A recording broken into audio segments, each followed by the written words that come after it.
오늘은 요한일서 2장 18절 말씀으로 교제를 하겠습니다. 요한일서 2장 18절 말씀 같이 찾아서 함께 읽겠습니다. 같이 읽겠습니다. 시작. 아니라 지금은 마지막 때라. 그리스도가 오리라는 말을 너희가 들은 것 같이 지금도 많은 적그리스도가 일어났으니 그러므로 우리가 마지막 때인 줄 아노라. 오늘 설교 제목은 지금은 마지막 때인가 하는 제목으로 교제를 할까 합니다. 2000년 전에 사도 요한이 편지를 쓸 때 지금은 마지막 때다라고 말씀하셨는데, 저도 이 말씀을 보면서 지금은 마지막 때다라고 했는데 1년, 2년이 아니라 10년, 100년이 아니라 2000년이 지났습니다. 2000년이 지났는데도 그 마지막 때가 오지 않았습니다.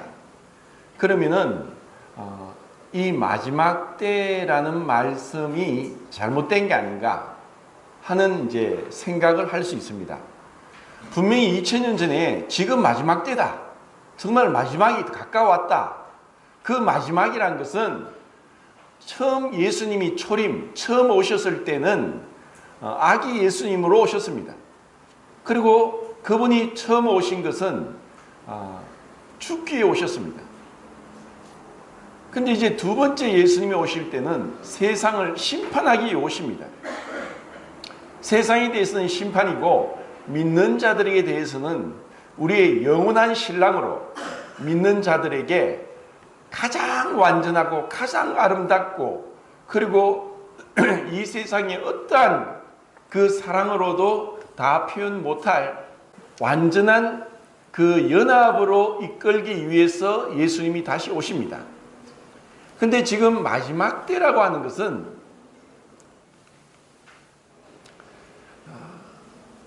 이제 이 세상이 불로 심판받을 것에 대해서 경고하는 메시지입니다. 그런데 이런 메시지를 듣고서도 이런 말씀에 대한 그 결과가 분명히 나타나지 않았기 때문에 마지막 때가 좀 더 남았어. 그리고 지금 우리는 생각합니다. 2000년 전부터 마지막 때라고 말씀하셨는데 이제 마지막 때가 아직 멀었을 거야. 그리고 그 마지막 때는 언제인지 모르지만 올 것이지만, 어쩌면 내가 살아있을 동안에는 오지 않을 수도 있을 거야 하는 막연한 기대, 그리고 막연한 그런 소망 가운데 있게 된다는 것입니다. 그러면 지금은 마지막 때인가? 라고 질문했을 때 우리는 성경대로 말씀을 드린다면은 지금이 마지막 때입니다. 왜 지금이 마지막 때인가를 제가 말씀드리겠습니다. 베드로서 3장 8절에 사랑하는 자들아, 주께는 하루가 천년 같고 천년이 하루 같은 이 한 가지 사실을 잊지 말라 했습니다. 주님께는 천년이 하루 같고 하루가 천년 같습니다. 그러면 그 말씀에 비추어서 주님 앞에는 이제 이 말씀을 하시고 이틀 지났습니다. 주님은 천년이 하루 같고 또 하루가 천년 같다는 것을, 그분 앞에는 사실 시간이 존재하지 않습니다. 그런데 왜 우리가 지금 이 말씀을 통해서 지금 마지막 때라는 것을 우리가 기억해야 되고 그 말씀대로 우리가 준비해야 되는가? 흔히 이제 세상에는 불치병으로 시한부 인생을 사는 사람이 있습니다. 그런 사람들에게 마지막 남길 유언, 하고 싶은 일, 하고 싶은 말, 가고 싶은 곳, 또 보고 싶은 것, 이러한 어떤 유언을 쓰는 것을 버킷리스트라고 합니다. 만약에 우리에게 그와 같은 시한부 인생을 산다면은 누구를 만날 것이고, 무슨 말을 할 것이고, 어디를 갈 것이고, 또 무엇을 볼 것인가 한번 생각해 볼 것입니다. 그런데 우리는 다행히 아무도 내가 언제 죽을 줄 모릅니다. 그러면 주님 말씀에 비추었을 때 너희 생명이 무엇이냐? 너희는 잠깐 보이다 없어진 안개니라. 그리고 우리 인생은 풀과 같습니다. 풀이 아침에 생생하게 피고 꽃이 피었다가 저녁에 시들어 마르는 것 같이 우리 인생이 그렇습니다. 우리는 아무도 1시간 뒤의 일을, 내일 일을 자랑할 수 없습니다. 그렇기 때문에 우리는 언제 그 마지막이 올지 모릅니다. 갑작스럽게 불의 사고로 한마디 말 못하고 가족 얼굴 다시 한번 못 보고 죽을 수도 있고, 갑작스런 급성 심근 경색으로 가슴을 쥐어짜다가 죽을 수도 있습니다. 그리고 불치병으로 치료해도 안 되는 병원에서 포기하고 호스피스 병동에 갈 수도 있습니다. 그런데 우리는 그것을 생각지 않습니다. 막연히 1년 뒤에, 10년 뒤에, 20년 뒤의 일을 우리는 생각하면서 살아갑니다. 그런데 정직하게 우리가 우리 자신을 돌아볼 때 그 내일을 기약할 수 없기 때문에 우리가 믿음 안에서 깨어서 올바른 신앙으로 살아가는 것은 오늘이 마지막일지도 모른다는 생각으로 그렇게 주님 만날 준비를 하면서 이 세상을 사는 것이 참된 신앙입니다. 2000년 동안 교회 역사상 많은 훌륭한 믿음의 선진들은 주님 언제 오십니까? 마라나타. 오늘입니까? 오늘 밤 잠을 잘 때 오늘도 오시지 않았나요? 내일입니까? 그리고 아침에 눈을 뜨면서 주님 아직 오시지 않았습니까? 왜 그와 같은 기다림 속에서 마라나타, 주님 어서 오시옵소서, 주 예수여 어서 오시옵소서, 그 계시록의 마지막에 그 우리에게 가르쳐준 그 기도를 한 이유는 사랑하는 주님을 빨리 뵙고 싶은 생각 때문이었습니다. 진정으로 주님을 사랑하면 그 무엇도 우리 마음을 뺏기지 않습니다. 주님을 보고 싶은 거예요.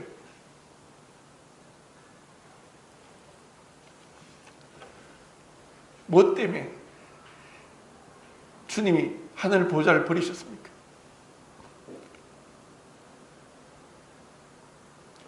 우리에게 어떠한 사랑할 만한 아름다움이 없는 이 죄악된 자를 누가 뭐래도 내 자신이 나의 악함을 더 잘 압니다. 이 마음 속에서 일어나는 온갖 악한 이 생각들 표현 안 해서 그렇지, 누군가 영화를 보듯이 하루만 내 마음에 일어나는 생각들을 영화로 만든다면 사람들은 놀라 자빠질 겁니다. 우리는 그런 자입니다. 그런데 이런 자를 주님이 사랑하시고 또 우리를 기다리고 계십니다. 지금이 마지막 때고 오늘 이 하루가 마지막일 수도 있다는, 그러다가 언젠가 내가 갑자기 눈을 떴을 때 그 주님 앞에 있을 수도 있다는 생각을 하면서 살아가야만 우리는 시간을 낭비하지 않고 지혜롭게 살 수가 있습니다.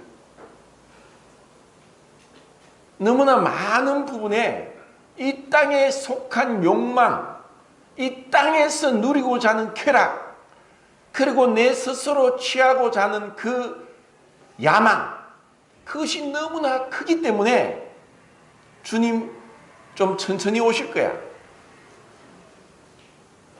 아직 오실 때 안 됐어, 이런 생각을 한다는 것입니다. 그럼 그것은 왜 그런가? 자, 적그리스도에 대한 말씀도 여기서 우리는 알 수 있습니다. 적그리스도는 안티 크라이스트 그리고 안티 크리스투스 헬라어로 그렇게 이야기합니다. 적그리스도가 어떤 자인가?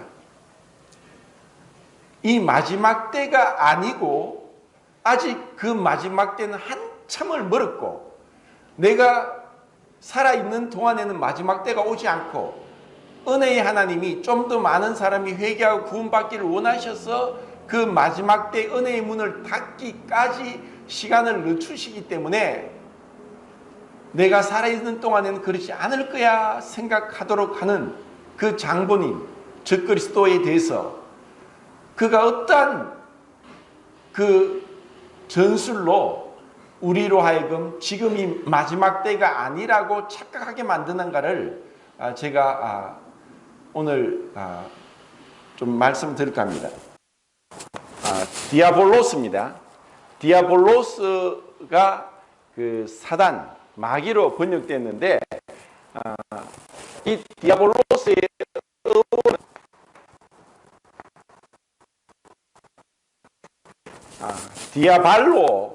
디아발로에서 유래됐습니다. 마귀, 오늘날은 뭐 디아볼로라는 그런 컴퓨터 게임이 있답니다. 저는 뭔지는 모르겠는데 마귀가 하는 첫 번째 수법은 속이는 겁니다. 어떻게? 마귀는 거짓의 아비다. 요한복음 8장 44절에 그는 처음부터 살인한 자고 거짓의 아비다. 이 마귀가 우리로 하여금 거짓말에 속아 넘어가게 해서 그래 지금 마지막 때 아니야. 주님 오실 때 멀었어. 그러니까 네가 하고 싶은 거 해. 네가 원하는 야망, 계획, 그리고 쾌락 뭐든지 해. 그리고 나중에 너가 나이가 들고 힘이 없고 할 때 그때 주님 앞에 가야 되니까 그때 이제 헌신을 좀 할 수 있도록 준비하면 돼. 그러니까 지금 헌신 안 해도 돼. 그리고 지금보다 더 많은 돈을 벌었을 때 그때 헌신하면 되지. 지금은 좀 더 벌 때야. 좀 더 모아. 이런 온갖 거짓말로 우리의 생각을 계속 침투하고 있는데 우리는 그것을 모르고 있습니다. 자, 마태복음 24장 24절을 한번 보겠습니다. 마태복음 24장 24절.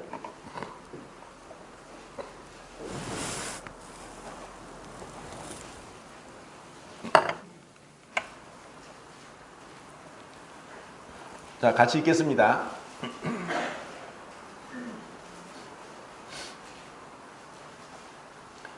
시작.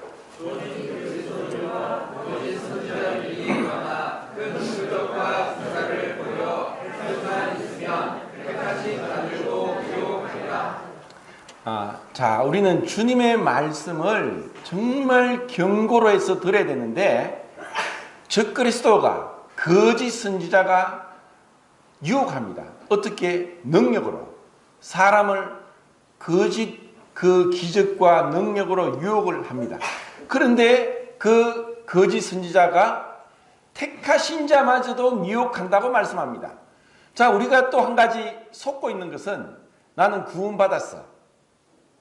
나는 예수님 피로 죄사함 받고 또 의롭다함을 받고 하나님의 자녀가 되었어. 지금 죽어도 천국 가. 나는 무슨 일이 있어도 천국 가니까 나는 마귀가 을신도 하지 못해. 그리고 그리스도 안에 하나님 안에 있는 자는 마귀가 만지지도 못한다고 했기 때문에 마귀가 꼼짝도 못하고 나를 어떻게 할 수 없어 하는 착각에 빠지게 합니다. 그런데 예수님은 택하심마저도 미혹한다고 분명히 우리에게 말씀하고 있습니다. 그러면 나도 이 마귀에 의해서 미혹될 수도 있다는 그 가능성을 열어두어야 됩니다. 분명히 구원은 은혜입니다. 그런데 우리가 이 믿음을 끝까지, 이 처음 믿음을 끝까지 지속해 나가는 사람은 참 많지 않습니다. 여러 가지 시험을 당하고 문제가 생기고 또 여러 가지 인간관계의 뒤틀림이나 이런 걸 통해서 정말 이 믿음 안에서 말씀에 순종해서 말씀에 그 절대로 복종하기보다는 자기 합리화, 자기 생각, 그리고 자신의 이런 것을 가지고 마귀가 주는 거짓말인 줄 모르고 속아 넘어가서 그렇게 이탈되는 경우도 있다는 것입니다. 자, 베드로전서 5장 8절 9절 또 읽겠습니다. 자, 같이 읽겠습니다. 시작. 근신하라 깨어라 너희 대적 자리가 웃는 사자같이 돌아다니며 상실자를 생하니 너희는 믿음을 굳건하게 하여 그를 대적하라. 이는 세상에 있는 너희 형제들도 동일한 고난을 당하는 줄 아니라.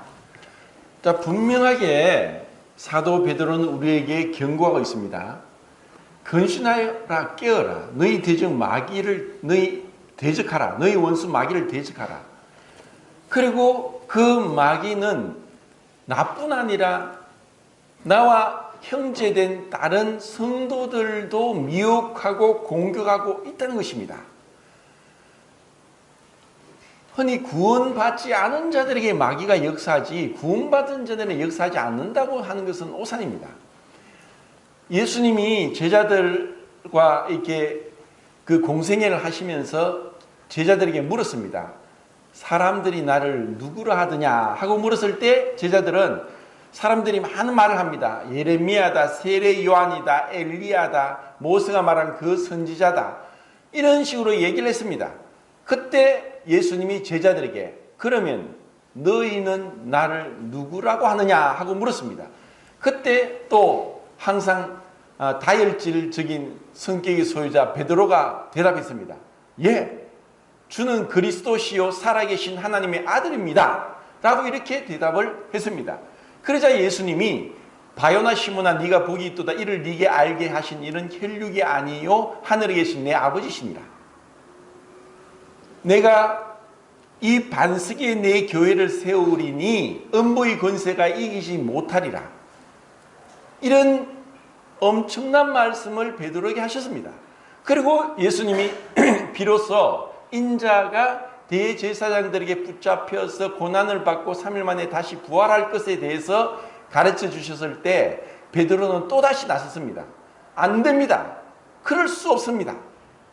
하고 단호하게 예수님을 그렇게 될 수 없다고 말렸을 때 예수님의 대답은 사단아 물러가라.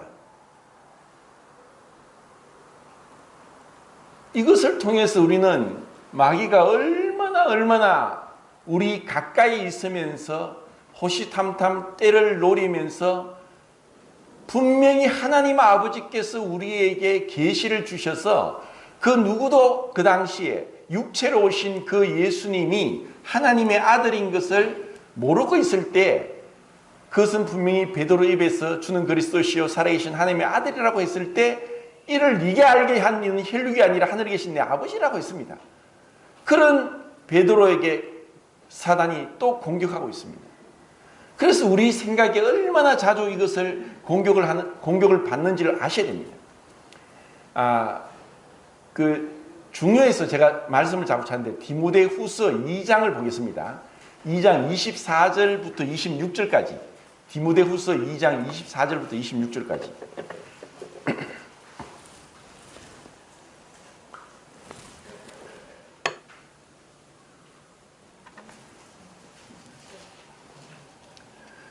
같이 24절부터 26절까지 읽도록 하겠습니다. 시작. 주의 종은 마땅히 다투지 아니하고 모든 사람에 기다려 온유하며 가르치기를 잘하며 참으며 거역하는 자를 온유함으로 훈계할지니 또 하나님이 이들에게 회개함을 주사 진리를 알게 하시라 하며 그들로 깨어 마귀의 얼굴에서 벗어나 하나님께 사로잡힌 바 되어 그 뜻을 따르게 하실까 하니라. 혹시 유진정 교님 그 킹 제임스 성경 가지고 있습니까? 26절을 좀 큰 소리로 한번 26절만 읽어 주시겠습니까?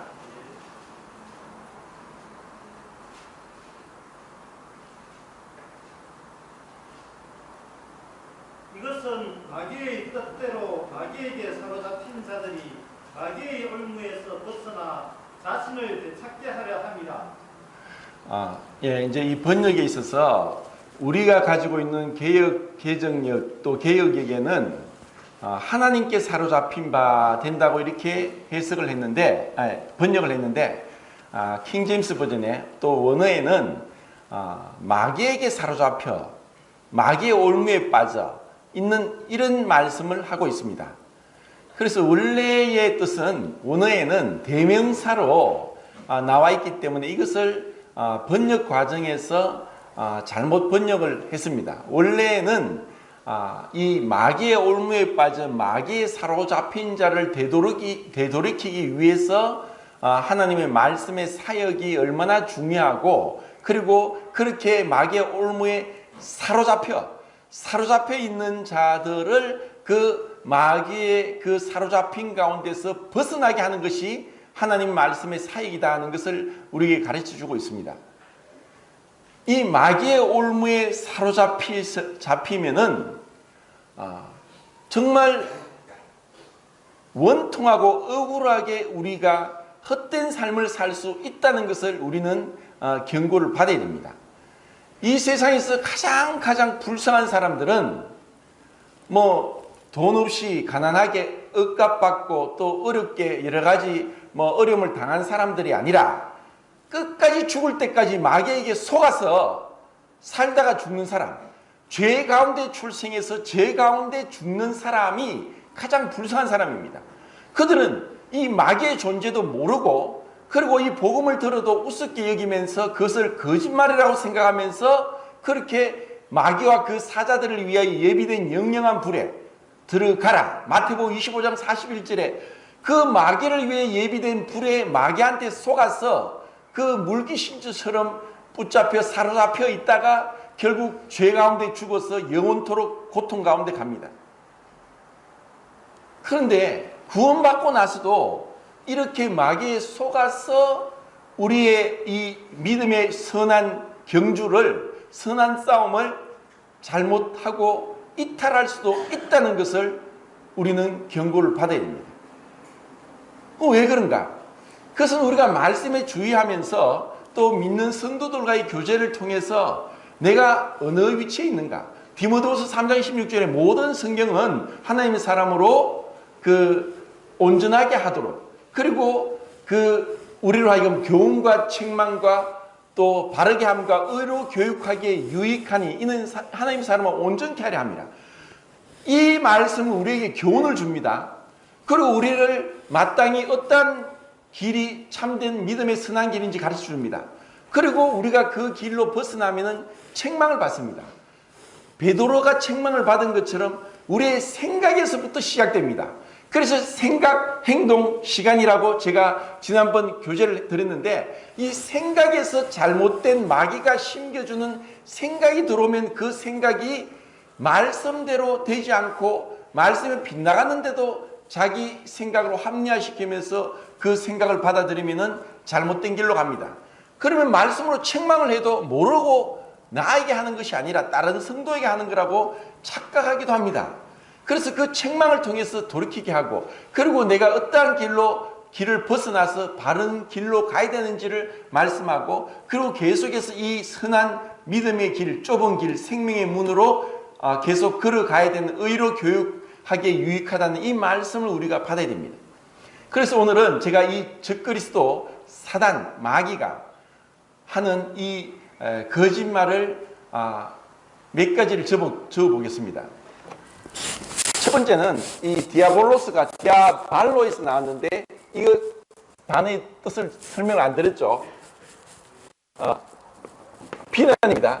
이 디아발로는 뜻이 뭐냐면 비난하다, 참소하다, 모함하다 이 뜻인데, 결국 이 단어에서 디아볼로스라는 단어가 이제 나왔기 때문에 이 단어를 통해서 이 마귀가 하는 첫 번째는 비난입니다. 그리고 두 번째는 교만입니다. 그리고 세 번째는 음란이고, 네 번째는 불평입니다. 그리고 불신, 그리고 세속적 욕망, 그리고 미움, 정말 엄청나게 많은 것들이 이 디아볼로스인 마귀로부터 나오는데 이것이 뭔지를 모르면서 내 안에 있는 내재된 죄와 혼합이 되어서 이 마귀가 주는 이 마귀가 우리 안에 있는 내재된 죄를 격동시켜서 우리를 사로잡아서 그리스도께 복종하지 못하고 자기에게 복종하도록 끊임없이 성도들을 유혹하고 있습니다. 그래서 구원받는 것도 전적인 하나님의 은혜지만 우리가 믿음 안에서 믿음의 정도로 올바른 신앙을 하면서 성숙되어 가는 것도 정말 은혜입니다. 자, 먼저는 이 비난에 대해서 생각해 봅시다. 제가 언젠가 유튜브에서 그 굉장히 키가 크고 굉장히 마른 남자가 간증을 하는 걸 들었는데 이 사람이 전직 직업이 뭐냐? 무당이었습니다. 그런데 정말 그 사람이 간증을 하는데 마치 간증하는 말이 수도꼭지 물 틀어놓은 것처럼 술술술 나오는데 정말 말을 잘해요. 말이 끊임없이 줄줄줄 나오는 거예요. 그런데 자기가 무당으로 있을 때 무당의 세계를 얘기합니다. 무당끼리 이렇게 모여 있으면은 무당끼리 굉장히 어떤 사치가 심하답니다. 막 목걸이에 금 가락지에다가 막 치장을 막 하는데 가능하면은 자기가 굉장히 유능하고 또 능력 있는 그리고 돈을 잘 버는 무당으로 보이기 위해서 그렇게 한답니다. 그러다 한 무당이 다른 데로 가면은 그때부터 이 무당들은 절로 이제 자리를 비운 그 무당을 비난하고 욕하고 저주까지 한답니다. 무서울 정도로. 마귀는 처음부터 참수하는 자. 지금도 우리를 참수합니다. 지난 시간에 제가 말씀드렸습니다. 마귀가 죄를 깨닫게 하는지 성령이 죄를 깨닫게 하는지 어떻게 하느냐. 마귀가 죄를 깨닫게 하면 무조건 우리 자신, 우리는 살면서 죄를 범할 수밖에 없는 자입니다. 그런데 그 작은 죄 하나마저도 우리로 하여금 완전히 넉다운 시켜서 고개도 못 들게 하면서 우리로 하여금 믿음의 대일에 이탈하도록 끊임없이 공격하고 있습니다. 그런데 성령님이 죄를 깨닫게 해주면 주님 저는 죄인입니다 하면서 주님 앞에 나오게 되는 겁니다. 자, 이런 비난은 우리 성도들도 할 수 있습니다. 이건 정말 무서운 거예요. 자기도 모르게 마귀에게 조종을 받으면서 이런 성도들을 향해서 깎아내리고 허물을 덜추어서 얘기를 하고 이것은 마귀가 공격하고 있는데 마귀가 공격하는 줄도 모르고 이용당하고 있습니다. 그리고 더 무서운 것은 그런 말을 듣는 성도들도 그것이 비난인 줄 모르고 동조되면서 휩쓸려 버립니다. 그리고 비난과 분별은 차이가 있습니다. 그리고 단어를 사용하는 것도 조심해야 됩니다. 누군가 이것을 조심스럽게 분별을 했는데 그것을 비난이라고 또 비난할 수 있습니다. 그건 왜 그런가?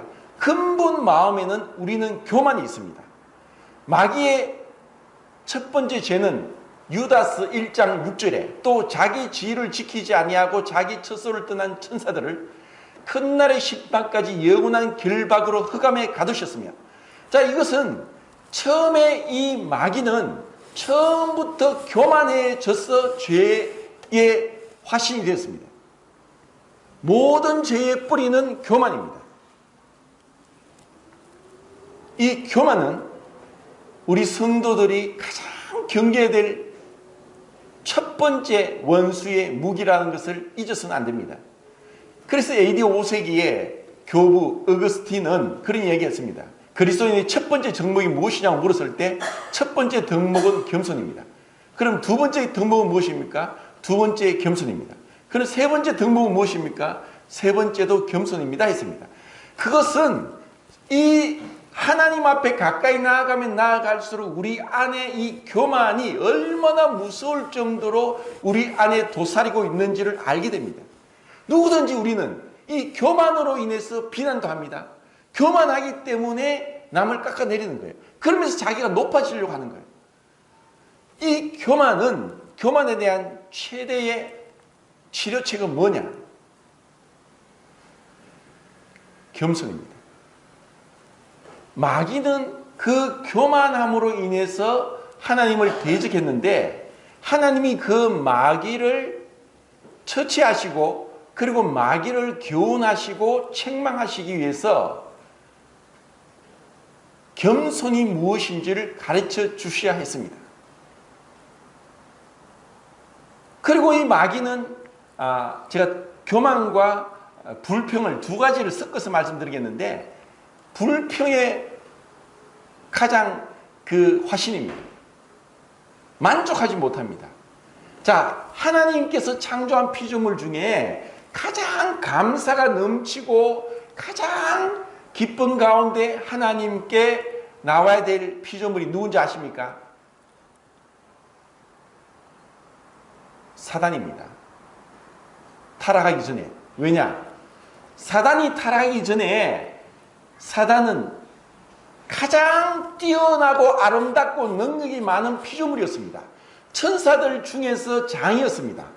그는 가장 아름다웠고 가장 능력이 많았고 가장 많은 권력을 가지고 있었고, 그리고 첫 번째 피조물이었습니다.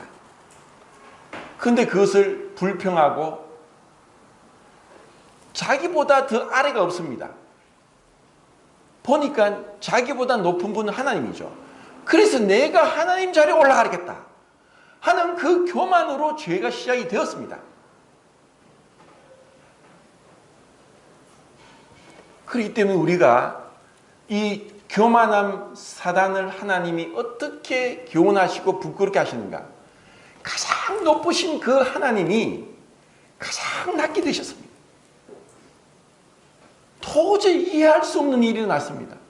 우리는 생각할 때 예수님이 하나님이신데 처녀 마리아 몸에서 성령으로 잉태돼서 죄 없이 완전한 의로운 사람으로 이 땅에 태어난 것은 우리를 위한 대속 제물이 되기 위해서라고 생각할지 모르지만, 근본적으로는 이 교만한 마귀를 교훈하고 책망하고 부끄럽게 하기 위해서 그 주님이 가장 높은 분이 가장 낮게 되셨습니다.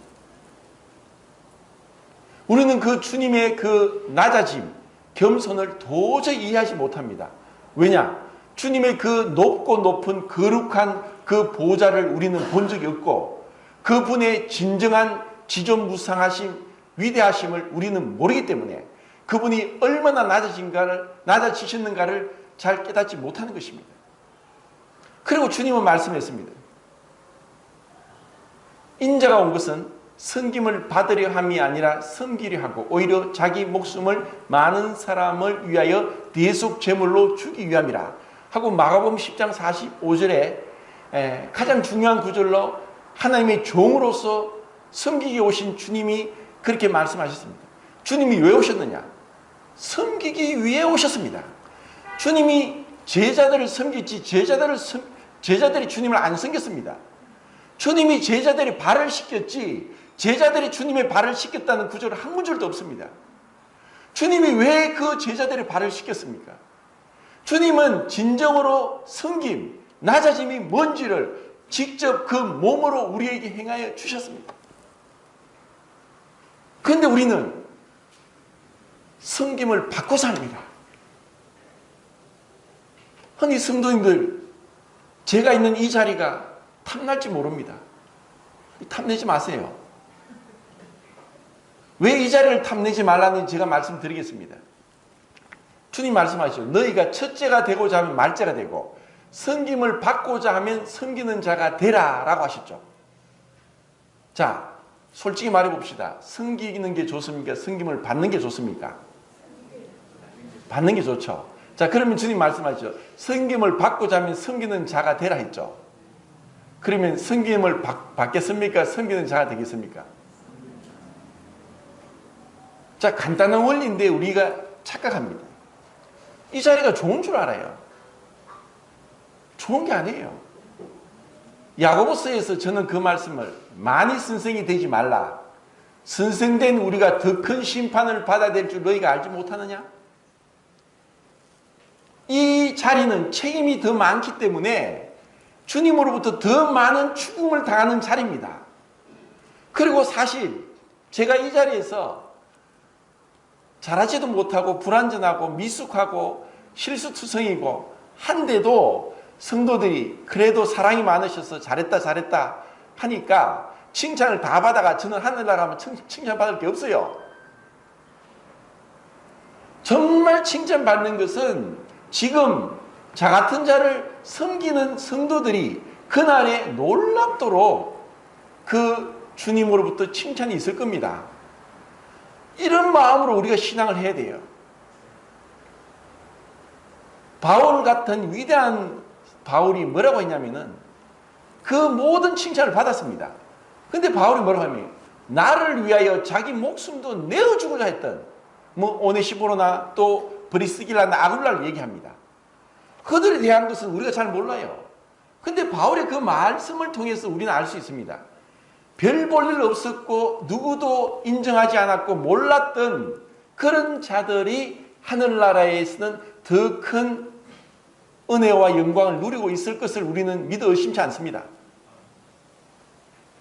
정말 우리가 그래서 자 보세요. 지금 천국에서 가장 높은 분은 누굽니까? 예수님이죠. 그러면 이 땅에서 가장 낮게 되신 분은 누굽니까? 예수님입니다. 그럼 예수님이 가장 높이 되신 것은 가장 낮게 되셨기 때문에 가장 높이 올라가는 겁니다. 맞죠? 주님은 말구에서 났어요. 말구에 난 사람이 있습니까? 냄새가 나는데 이해가 안 돼요. 마리아와 요셉은 어떤 자입니까? 너무너무 가난한 자였어요. 무식한 자였어요.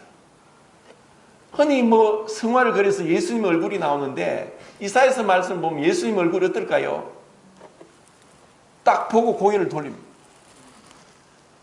보고 고개를 돌릴 정도로 주님은 아름답지 못했어요.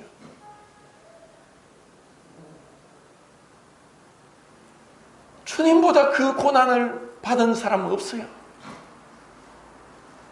주님보다 인정을 받지 못하고 모함을 받고 비난을 받고 그런 적이 없어요. 주님 우리에게 가르쳐 주잖아요. 낮게 되라. 겸손해라. 섬겨라. 말자가 되라. 이것도 모르고 자꾸 높은 자리에 올라가서 영광을 취하려고. 믿지 않는 자의 가장 큰 죄는 하나님을 우습게 여기고 하나님 자리에 자기가 올라가서 하나님 말씀보다 자기 말과 자기 생각이 더 옳다고 하는 것이 믿지 않는 죄고, 믿는 자의 죄는 하나님과 함께 동등한 자리에서 영광을 취하려고 하는 겁니다. 제가 있습니다. 제가 누가 알아주길 바라고 모르면 속상하고 은근히 직접 말하면 교만하다 할까 싶어서 빗대어서 이야기하면서 이거 제가 있는 건데요. 누군가 하는데 이런 식으로 자꾸 영광을 받으려고 합니다. 북왕국 이스라엘의 수도 사마리아를 향해서 열왕기하 17장 33절에 그들을 향하여서 주님이 책망합니다. 그들은 여호와도 섬기고 어디에서 옮겨왔던 다른 신들을 섬겼다. 하나님 말씀하시죠. 이사야서 42장 8절과 48장 11절에 나는 내 영광을 다른 자와 나누지 않겠다. 나는 내 영광을 우상과 함께하지 않겠다. 오직 주님만이 홀로 영광을 받으셔야 되고 주님만이 높아져야 되는데 우리가 감히 주님 영광 받는 자리에 같이 들어가서 영광을 받으려고 합니다. 그래서 천국에 가면은 놀라운 일이 일어납니다. 저 사람 믿음 좋고 많은 업적을 쌓고 또 훌륭한 설교를 하고 그랬는데 막상 천국에 가면은 어떻게 저 형제가 저 자매가 별 볼 일 없었고 도대체 믿는지 믿지 않는지 드러나지 않았는데 분명히 주님은 공평하신 분입니다. 너희가 잔치를 배설하거든 가난하고 병들고 갚을 것이 없는 사람을 불러 초청해라. 그들은 갚을 것이 없으므로 하나님 아버지께서 갚아주시지만 우리가 뭔가 대접을 하는 것도 항상 우리 마음속에 give and take입니다. 내가 요래해 주셨으니까 요래해 주겠지. 그래서 성도님들 오셔서 저한테 인사 안 해도 됩니다. 어차피 저는 안 보이니까 다른 성도들에게 인사하세요. 저 인사 안 해도 돼요. 가능하면 여기서 쓸데없는 영광을 받으면서 하늘의 상급을 빼앗기느니 빚도 없이 이름도 없이 그렇게 섬기면서 가는 것이 마땅한 우리 성도의 삶이라는 거예요. 자, 뭐 제가 이 여러 가지를 이야기하기 때문에 또 넘어가겠습니다. 음란. 여기서 음란은 쉽게 얘기해서 누가 결혼을 했는데 아내가 남편 말고 다른 남자를 마음에 두고 있어요. 그리고 남편은 의무적으로 그냥 그렇게 남편을 섬겨요. 그런데 그 마음에는 남편 말고 또 다른 남자를 사랑하다가 그리워하다가 결국 만나서 음란한 행위를 합니다. 그러면 그 남편이 어떨까요? 잠언 6장인가? 그러면은 그 남편의 마음을 어떤 선물로도 어떤 말로도 어떤 방법으로도 그 마음의 분노를 가라앉힐 수 없다고 했습니다. 자, 우리 같은 육체를 가진 자들도 이런 음란한 것에 대해서 분노하고 도저히 그 분노를 사귀지 못한다면은 이 음란은 영적인 간음입니다. 주님만이 높아져야 되고 주님만이 우리의 사랑의 대상인데 우리는 얼마나 많이 주님 말고 이 세상의 허영들, 욕망들, 쾌락 그리고 가장 큰 우상이 뭐라고 했습니까? 자기 자신입니다. 요한일서에 자녀들아 우상을 멀리하라. 그 우상은 자기 자신입니다. 그걸 모르는 거예요. 주님이 원하는 것은 우리가 성공이 아니라 주님 앞에 낮아짐이에요. 세상적인 가치관을 가지고 와서 믿음 안에서 착각하고 혼돈하게 만드는 거짓말로 우리를 속이는 것이 마귀의 전술입니다. 분명히 믿음이 있는데 주님을 위해 더 많은 돈을 벌어서 헌금을 하고 가난한 자를 도와주면 영광인 줄 알고 그렇게 열심히 돈을 버는데 쫓아가다가 헌금도 많이 하고 많은 사람을 도와주고 했습니다. 그러면서 이 마음에 주체할 수 없는 교만한 마음. 나는 많은 일을 했어. 나는 주님을 위해서 이런 일을 했어. 주님 감사합니다. 저는 이렇게 많이 했습니다. 이것은 주님이 가장 미워하시는 겁니다. 누가복음 18장에서 주님 말씀했죠. 바리새인이 주님 감사합니다. 저는 1회에 2번씩 금식합니다. 저는 모든 소득의 11조를 바칩니다. 그리고 기도합니다. 사람들이 보라고 골방에서 기도하지 않고 길거리에 서서 기도합니다. 주님 감사합니다. 오늘 이와 같은 바리새인이 많습니다. 떠벌리는 거예요. 제가 금식을 했습니다. 제가 기도를 몇 시간 했습니다. 주님, 이것이 얼마나 악하고 더러운지를 봐야 됩니다. 네가 금식하거든 머리에 기름을 발라라.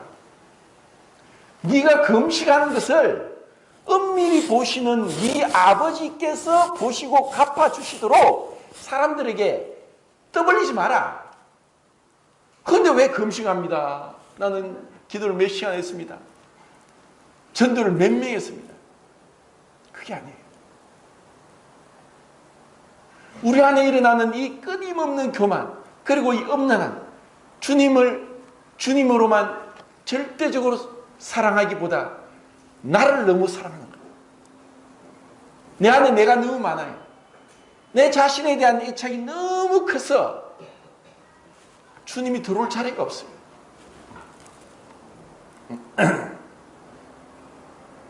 그리고 또 뭐가 있습니까? 불평은 아까 제가 교만하고 얘기했죠. 정말 감사하십시오. 언제 어떤 경우든지.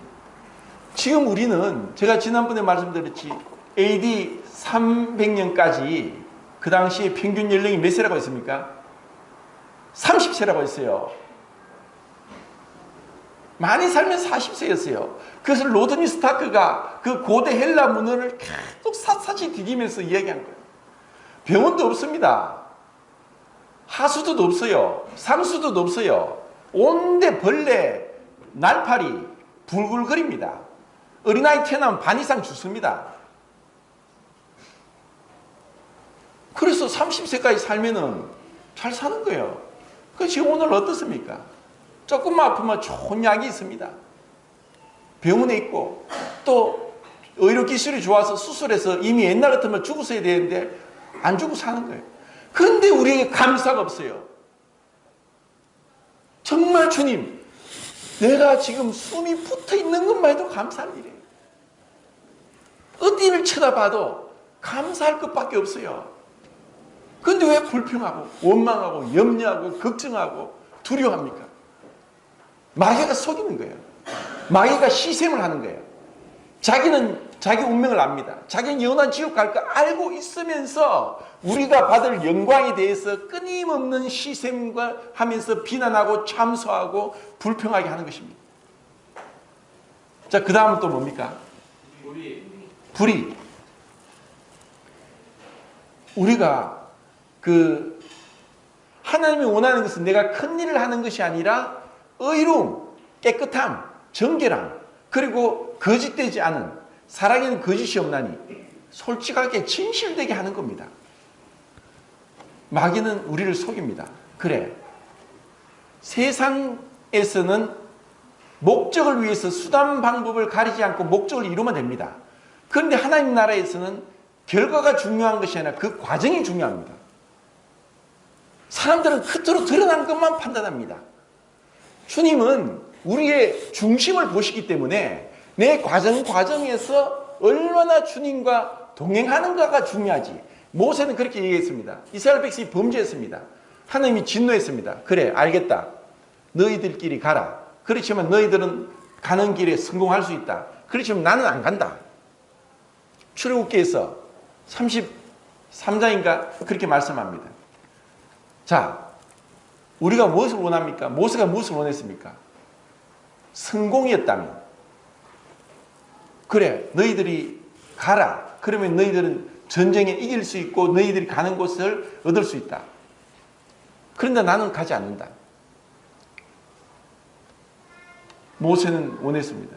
주님이 가지 않으면 안 가겠습니다. 우리가 원하는 것은 성공이 아닙니다.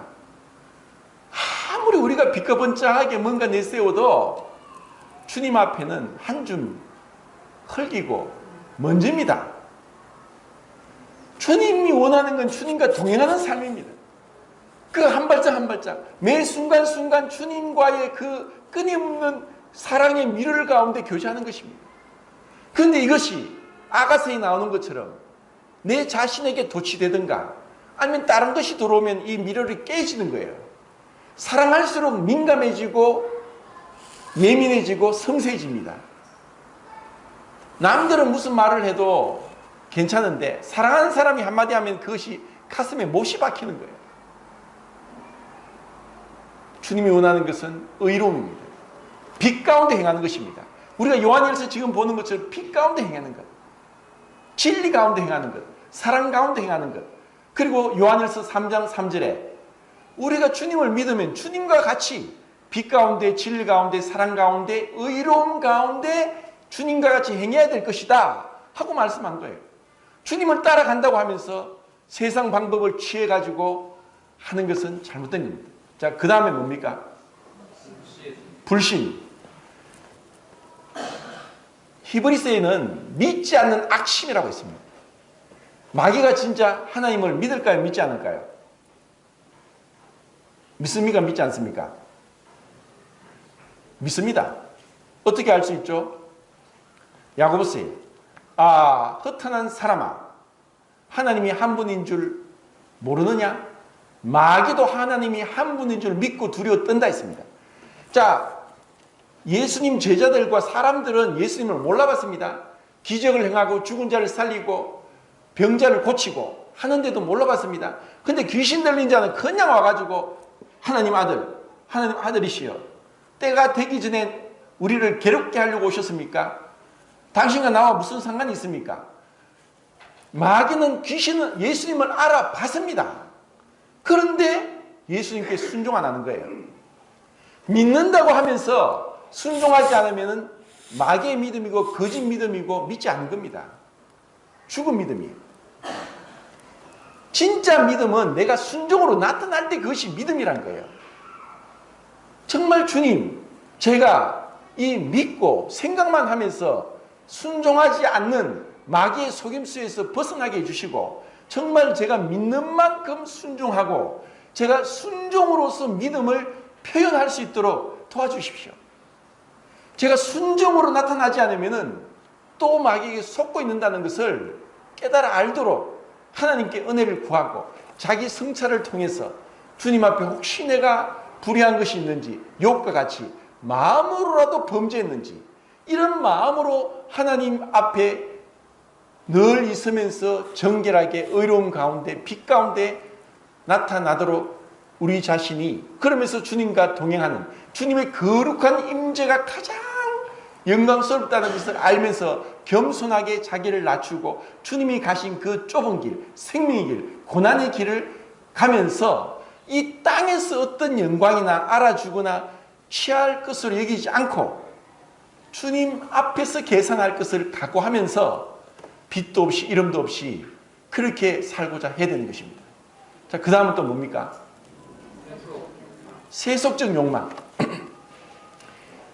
아까 우리가 읽었던 요한일서 2장 18절 바로 앞에 17절 말씀이 뭔지 아십니까?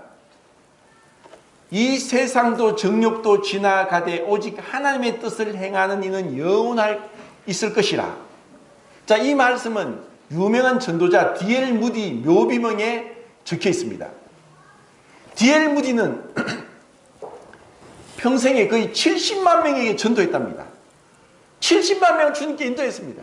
그리고 하루라도 복음을 전하지 않으면 잠자리 들지 않겠다고 결심했습니다. 그는 대학도 나가지 않은 구두 수성공에 대한 수성공이고 무식한 자였습니다. 그가 설교를 하면 음법이 많이 틀렸습니다. 그가 스펄전의 초청을 받아 영국에 가서 복음을 전합니다. 그런데 배운 똑똑한 신자들이 아이고 참 유명하다고 왔는데 무슨 뭐 설교에 뭐 어법도 다 틀리고 문법도 틀리고 뭐 저렇게 설교하냐고 그렇게 비아냥거렸습니다. 그때 무디가 대답했습니다. 예, 저 무식합니다. 문법도 틀립니다. 그런데 당신들은 그 완전한 문법으로 얼마를 구원했습니까? 나는 이렇게 틀린 문법으로도 이렇게 사람들을 주님께 인도합니다. 우리가 뭔가를 끊임없이 비교하면서 교만하게 비난하지 말고 이 세속적 욕망, 이 욕망 이것은 우리가 죽을 때까지 그래서 골로새서 3장 1절부터 5절까지 땅에 있는 주체를 죽여라. 땅에 있는 지체를 죽여라. 우리가 그 날마다 십자가에 못 박고 자기 부인을 하지 않으면은 우리 또 착각 속에 마귀 올무에 넘어갑니다.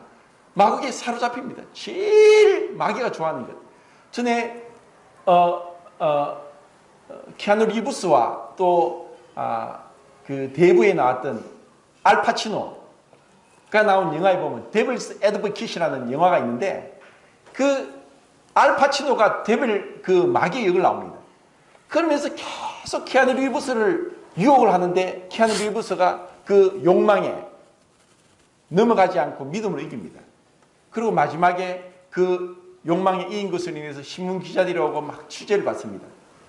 마지막 그 사단 역으로 왔던 알파치노가 하는 말이 그래 내가 좋아하는 기호품은 허영이지.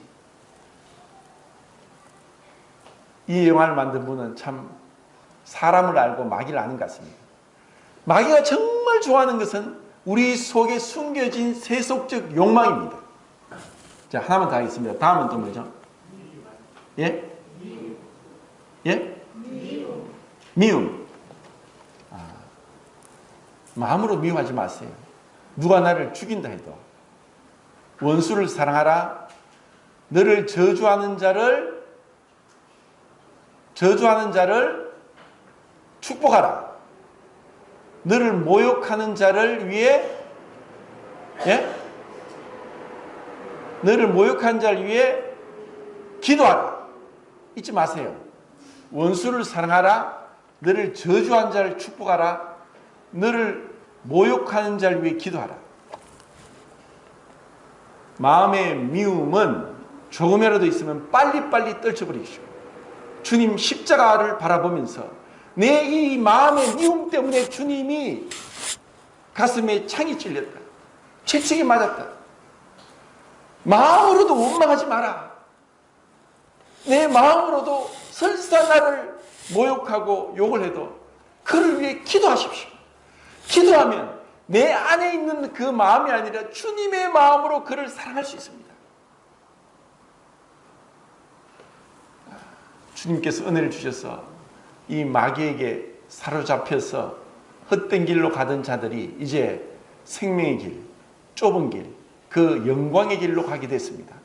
이 아름다운 믿음의 선한 삶을 끝까지 함께 달려가 싸우기를 원하고, 또 혹 우리 중에 누가 마귀의 올무에 사로잡혀 곁길로 빠지면 우리는 기도하고 권면하고 찾아가고 위로하고 세워주고, 그렇게 아름다운 형제 사랑으로 주님 앞에 함께 기쁨의 면류관, 생명의 면류관, 자랑의 면류관을 받으면서 주님을 영원토록 찬양하길 바랍니다.